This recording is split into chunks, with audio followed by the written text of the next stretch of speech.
माहुती छान होता शिवा दुल्हा सरकार शिकार होता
के कुंडल कुंडल मुंड माल हार हो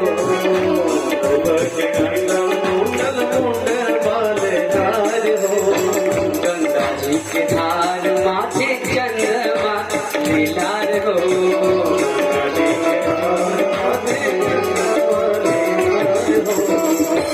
इनका चार वर्ग हिमाचल द्वार हो पता